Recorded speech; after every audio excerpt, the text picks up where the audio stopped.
இந்த உலகத்துல கோடிக்கணக்கான கதைகள் வாழ்ந்து கொண்டுதான் இருக்கு மனிதர்களுடைய மத்தியில. சில கதைகள் காலத்தால் அழியாதவை. அப்படி காலத்தால் அழியாத கதைகளுள் ஒன்றுதான் சிறுகதை மன்னன் ஜெயகாந்தன் அவர்கள் எழுதிய மீனாட்சி ராஜ்யம் என்ற கதை. இந்த கதையை அவ்வளோ எளிதா சொல்லிடவும் முடியாது, சொல்லாம கடந்து போயிடவும் முடியாது. அதனால என்னால இத கனத்த மனதோட சொல்ல முடியாத ஒரு சூழல்ல இந்த கதையை உள்ளது உள்ளபடியே அப்படியே வாசிச்சிடலாம் அப்படின்னு இருக்கிறேன். பாரத மாதா, இப்படிதான் அந்த கதை ஆரம்பிக்கிறது. பாரத மாதா ஒருத்தியை வெகு நாட்களாக எனக்கு தெரியும். அந்த பாரத மாதா பாரத சிறுமியாக இருந்தது முதல் அவளை எனக்கு தெரியும். ஆமாம், அவள் இரத்தத்திலும் பாரதத்தின் புனிதம், கற்பு, வீரம் அனைத்தும் ஓடித்தான் இருக்க வேண்டும். காற்சிலம்பொடித்து மதுரை நகரை கருக வைத்த கண்ணகியின் கற்பும் ஜான்சி ராணியின் வீரமும் அவளுக்கு மட்டும் இல்லாமல் போய்விட்டால் அவள் இந்த நாட்டில் பிறந்தவளாக இருக்க முடியாது. எனக்கு தெரிந்தவரை மீனாட்சியோ அல்லது அவள் பெற்றோரோ அப்படி ஒன்றும் வேற்று நாட்டிலிருந்து வந்தவர்கள் அல்லர். ஆகையினால் அவள் பாரத தேவியின் புத்திரிகளில் ஒருத்திதான். தினசரி அந்த பஸ் ஸ்டாண்டில் அவளை பார்ப்பேன். அவளை மட்டுமல்ல, அவளை போன்று இன்னும் சிலரும் புடைசூழ பஸ்ஸுக்காக காத்து நிற்பவர்களிடம் சார் சார் சார் என்ற யாசக சூத்திரத்தை ஜபித்து கொண்டு கையேந்தி நிற்பாள். அப்பொழுது அவள் பாரத சிறுமி. அழுக்கின் கரை படிந்த நல்ல சிகப்பு நிறம், மூக்கில் ஒழுகிக் கொண்டே இருக்கும் ஒரு கந்தல் பாவாடை, மேலே சில சமயங்களில் ஒரு பீத்தல் சட்டை. பரட்டை தலையுடன் நாள் முழுவதும் பஸ் ஸ்டாண்டில் சுற்றி திரிவாள். அநேக சமயங்களில் நான் கூட ஒரு காலனாவை அவளிடம் விட்டெறிந்து சென்றிருக்கிறேன். அதன் பிறகு அவளுக்கு வயது 14 இருக்கும். இப்பொழுதும் அதே நிலையில்தான் பஸ் ஸ்டாண்டை சுற்றி கொண்டிருக்கிறாள். கந்தல் சட்டை தான் உடுத்தி இருக்கிறாள், பீத்தல் பாவாடை தான். மேலாக்கு ஒன்று அவள் மார்பை மறைத்திருக்கிறது. அவள் இளமை கந்தல் சட்டையை நெருடுவதை அவள் உணர்ந்துவிட்ட பருவம் அது. இப்பொழுதெல்லாம் அவளை ஒத்த சிறுவர்கள் அவளை சுற்றி வருகின்றனர், குறும்பு செய்கின்றனர். பஸ் பிரயாணத்திற்கு காத்திருக்கும் சில கனவான்கள் கூட அவளை குறும்பாக பார்ப்பதில் அர்த்தம் இருக்கிறது. அவள் பிச்சைக்காரி. அது மட்டுமா, சிகப்பு தோல், பருவ மெருகு, அழகாகத்தான் இருக்கிறாள். அவளுக்கு தெரியும் அந்த வெள்ளை வேட்டிக்காரர்களின் உள்ளம். ஆமாம், அவளுக்கு வயது 14 தான். அவள் இன்னும் மனுஷியாகவில்லை. அதெல்லாம் என்ன, ஓவர் பிரிட்ஜ் ஒய்யார கொண்டைக்காரிகளுக்கெல்லாம் அவளிடம் வியாபார போட்டி. அவர்களை விட இவளுக்கு கிராக்கி அதிகம் என்பதில் அவர்களிடையே புகச்சல். உனக்கு எப்படி தெரியும் என்று என்னை கேட்கிறீர்களா? ஐயோ, அவர்களுக்கிடையே சண்டை வரும்பொழுது பார்க்க வேண்டுமே, அந்த உண்மைகளை அம்பலமாவதை அப்பொழுது புரியும். ஆனால் மீனாட்சியிடம் நடக்குமா? ஒரு கை பார்த்து விடுவாள். போலீஸ்காரன் சலுகை கூட மீனாட்சிக்குத்தான். முன்பெல்லாம் இதேடா சனிய என்று ஒதுங்கி நின்றவர்கள் கூட இப்போது எங்கே அந்த பிச்சைக்கார குட்டியை காணோமே என்று மனதிற்குள் கேட்டுக்கொண்டே சுற்றி சுற்றி பார்த்தனர். பஸ் ஸ்டாண்டு அருகே உள்ள வெற்றிலை பாக்கு கடை அருகே அவள் நின்றவுடன் தண்ணீரை வாரியிருக்கும் நாயர் கூட இப்பொழுது அவளுடன் குழைந்து குழைந்து பேச ஆரம்பித்து விட்டார். சிற்சில சமயங்களில் அவளுக்கு ரிக்ஷா சவாரி கூட கிடைக்கிறது. ஹோட்டல் அரைவாசம் எப்பொழுதோ சில சமயங்களில்தான். அநேகமாக பாலத்தடி வியாபாரம். நாளடைவில் அவள் பிச்சை எடுப்பதை நிறுத்தி கொண்டாள். இப்பொழுது அவளுக்கும் ஓவர் பிரிட்ஜ் ஒய்யார கொண்டைக்காரிகளுக்கும் லடா ஏற்படுவதில்லை. ஏனென்றால் அவர்களில் ஒருத்தியாக அவளும் மாறிவிட்டாள். அழகான வாயில் புடவை, மெல்லிய சில்க் துணி, அடிவயிறும் முதுகுப்புறமும் வெளியில் பிதுங்க மார்பை இறுக்கி அணிந்த சோழி, அதெல்லாம் கூட அவளுக்கு அழகாக இருக்கிறது என்று திருப்தி அடைய முடியாது. சோழியின் கழுத்துப்பட்டைக்கும் நடுமார்புக்கும் இடையே ஒரு அரச இலை அளவுக்கு இருக்கும் ஓட்டையை மேலாக்கை நீக்கி அடிக்கடி பார்ப்பதில்தான் அவளுக்கு ரொம்ப திருப்தி.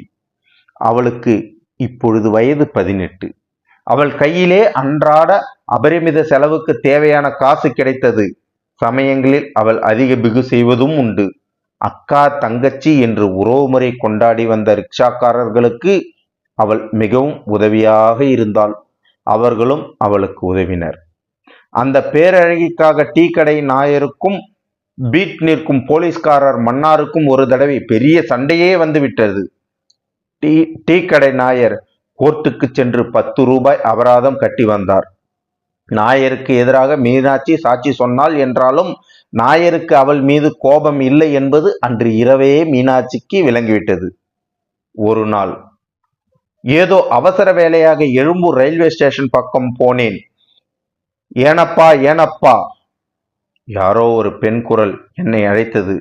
அதுதான் மதராஸ்காரர்களின் அண்மை விழி. மீனாட்சி நின்றிருந்தாள். அவளை சுற்றி 3 ஸ்திரீகள் நின்றிருந்தனர். பொள்ளத்தாச்சிப்பா, இடுப்பு வலி வந்துடுச்சு, ஆஸ்பத்திரிக்கு போகணும், வண்டிக்கு எதனாச்சும் கொடுப்பா என்றவாறு ஒரு நடுத்தர வயது ஸ்திரீ கெஞ்சினாள். மீனாட்சி அவர்கள் நடுவே நிறைபாச கர்ப்பிணியாகவே நின்றிருந்தாள். ஆமாம், அவள் உண்மையாகவே கர்ப்பிணிதான். ஒரு அணாவை எடுத்து கொடுத்துவிட்டு நகர்ந்தேன். இப்பொழுதெல்லாம் மீனாட்சி பிச்சை எடுப்பதை அடியோடு நிறுத்திவிடவில்லை, பிச்சையும் எடுக்கிறாள். தானே நேரடியாக பிச்சை எடுப்பதில்லை. அவள் பெற்ற அந்த 3 மாத சவத்தை ஒரு கிழவி மூலம் வாடகைக்கு விட்டு பிச்சை எடுக்கிறாள் மீனாட்சி. ஐயா, தாயில்லாத குழந்தைங்க என்று கிழவி பஸ் ஸ்டாண்டில் யாசிப்பாள். ஓவர் பிரிட்ஜ் அருகே நின்று மேனி மினுக்கி ரிக்ஷாக்கார நண்பர்களின் உதவியை நாடியிருப்பாள் மீனாட்சி. இரவு 8 மணிக்கு மேல் உலக ஆண்கள் அனைவரையும் தன் தலைவனாக எண்ணி அவர் தம் வருகை நோக்கி உளம் நெய்யும் தமிழ் இதிகாச தலைவியாக ஓவர் பிரிட்ஜ் அருகே காத்து கிடப்பாள். இப்பொழுதெல்லாம் அவளுக்கு கிராக்கி சற்றே குறைவு.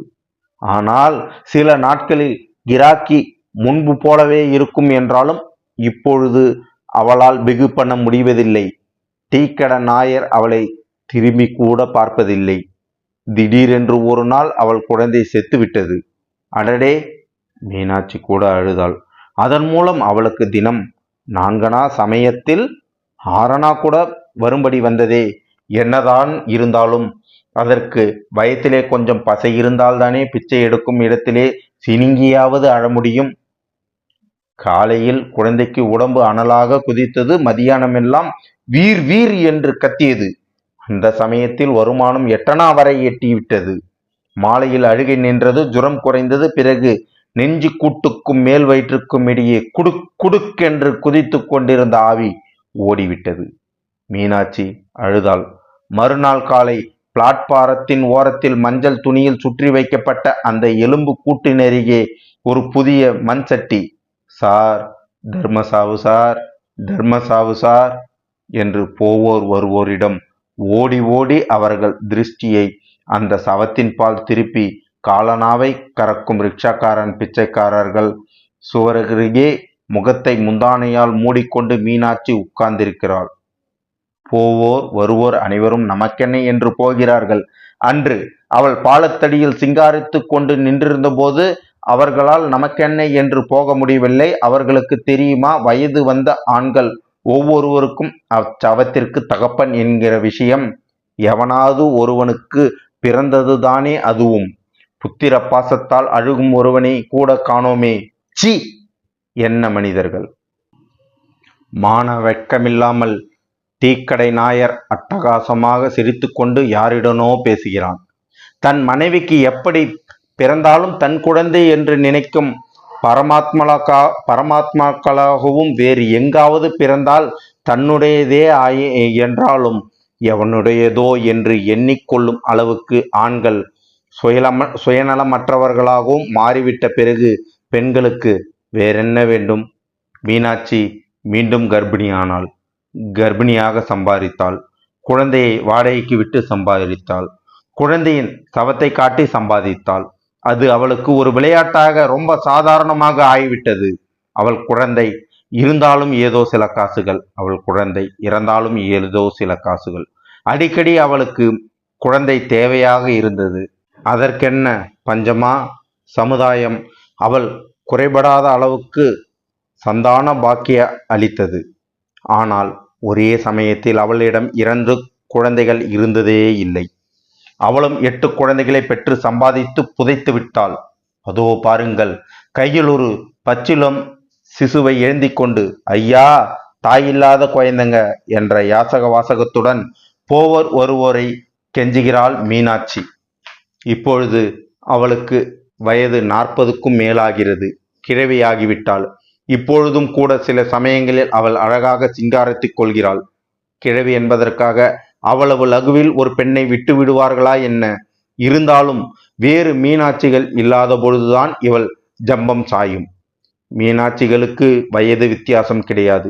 ஆனால் மீனாட்சி ராஜ்யத்தில் ஒரு பருவத்தில் கௌரவம் சற்று அதிகமாக இருக்கும் என்றாலும் அதன் பிறகு ஒன்றும் அது போய்விடாது. இருட்டு வயதையா காட்டுகிறது? பகல் எப்படி கழிந்தால் என்ன? மீனாட்சிகள் என்றைக்கும் ரிட்டையர்ட் ஆவதில்லை. அவர்கள் ஒழிய மாட்டார்கள். அவர்கள் சிரஞ்சீவி தன்மை பெற்று வந்தவர்கள். பாரத தேவியின் திரு அவதாரங்கள் அல்லவா அவர்கள். 8 குழந்தைகளை ஈன்றெடுத்த பாரத மாதா மீனாட்சி அல்லவா. அவர்களை அழித்து விடுவது சாமானியமல்லவே. இக்கதை 1954 அன்றைய காலகட்ட சூழ்நிலையை மையமாக கொண்டு எழுதப்பட்டது.